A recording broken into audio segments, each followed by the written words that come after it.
নমস্কার বন্ধুরা, রাজ কিচেনে সবাইকে স্বাগত জানাই। বন্ধুরা, আজকের আমার রেসিপি চিকেন কারি। তো বাড়িতে থাকা কিছু উপকরণ দিয়ে ঘরোয়া পদ্ধতিতে বানিয়ে দেখাবো চিকেন কারি রেসিপি।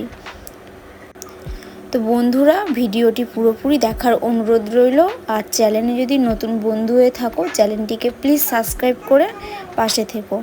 তো চলুন শুরু করা যাক। চিকেন কারি বানানোর জন্য এখানে নিয়ে নিয়েছি আমি 250 গ্রাম মতন চিকেন।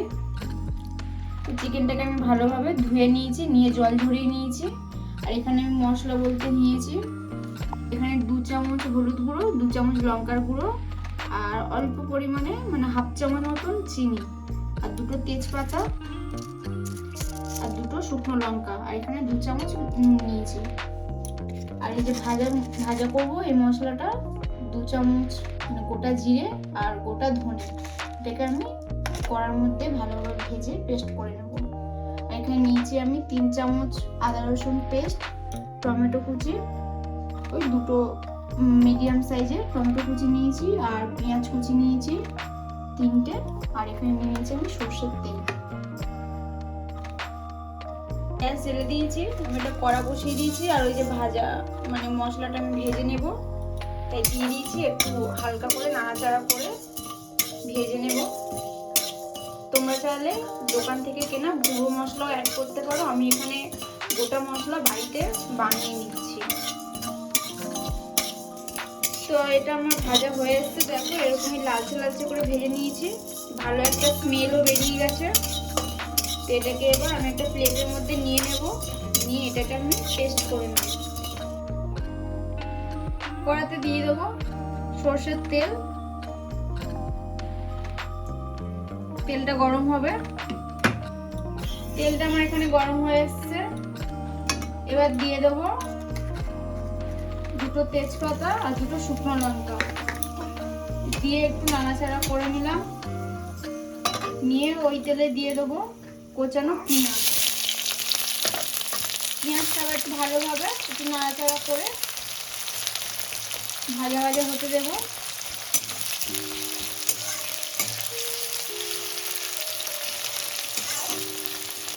তো 2 মিনিট পর আবার একটু নাড়াচাড়া করে দেবো। হালকা হালকা ভাজা ভাজা হয়ে এসছে, ব্রাউন কালার। তো 2 মিনিট একটু নাড়াচাড়া করলেই এটা ভাজা ভাজা হয়ে যাবে। তো পেঁয়াজটা এখানে আমার ভাজা ভাজা হয়ে এসছে। এবার দিয়ে দেবো কোচানো টমেটো কুচিটা, দিয়ে আমি এটার মধ্যে দিয়ে দেবো 1 চামচ মতো নুন, দিয়ে একটু হালকা করে নাড়াচাড়া করে নেব। তো টমেটোটা তারপর 2 মিনিট আমি একটু কষিয়ে নিয়েছি। এবার দিয়ে দেবো আদা রসুনের পেস্টটা, আমি এখানে 2টোই পেস্ট করে নিয়েছি। নিয়ে আবার একটুখানি ভালোভাবে কষিয়ে নেব। আদা রসুনটা দিয়ে আমি কষিয়ে নিয়েছি। এবার দিয়ে দেবো 2 চামচ হলুদ গুঁড়ো, যে মশলাগুলো আমি নিয়ে নিয়েছিলাম এবার একে একে আমি দিয়ে দেবো। 2 চামচ লঙ্কার গুঁড়ো, আর অল্প পরিমাণে চিনি, আর লবণ দেবো আমি হাফ চামচ, যেহেতু আগে আমি লবণ অ্যাড করেছি টমেটোর সাথে। আর এখানে দিয়ে দেবো ভাজা মশলাটা, দিয়ে সব উপকরণগুলো দিয়ে ভালোভাবে কষিয়ে নেব। তোমার এখানে কষানো হয়ে এসছে, তেল ছাড়তে শুরু করে দিয়েছে। এবার দিয়ে দেবো মাংসগুলো, দিয়ে আবারও ভালোভাবে একটু নাড়াচাড়া করে নেব। ভালো একটা স্মেলও বেরিয়ে এসছে, চিকেনের কালারটাও। তো আবারও একটু নাড়াচাড়া করে দিলাম। এখানে চিকেনটাকে কষানো হচ্ছে।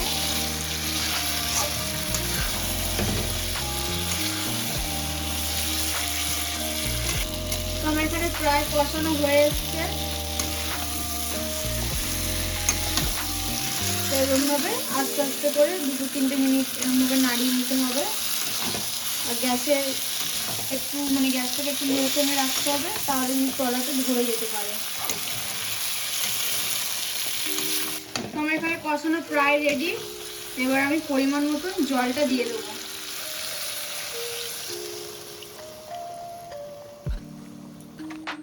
তো আমি এখানে জলটা দিয়ে দিয়েছি পরিমাণ মতন।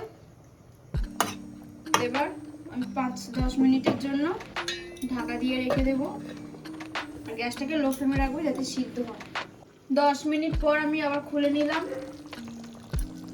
তো আবার একটু নাড়িয়ে চাড়িয়ে নিলাম, দেখলাম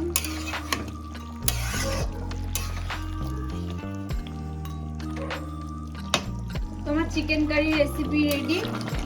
আমি গ্যাসটাকে অফ করে দেবো, তার আগে অল্প করে দিয়ে দেবো ধনে পাতা কুচি, দিয়ে দেবো ওপর থেকে গরম মশলা গুঁড়ো। Chicken curry recipe ready.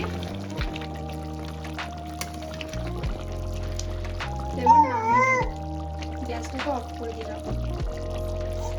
Chicken curry recipe ready হয়ে গেছে বন্ধুরা, দেখো কত সুন্দর হয়েছে। তো আমার ভিডিওটা যদি ভালো লেগে থাকে লাইক এন্ড সাবস্ক্রাইব করে কমেন্টে অবশ্যই জানিও আর ভালোবাসা দিও।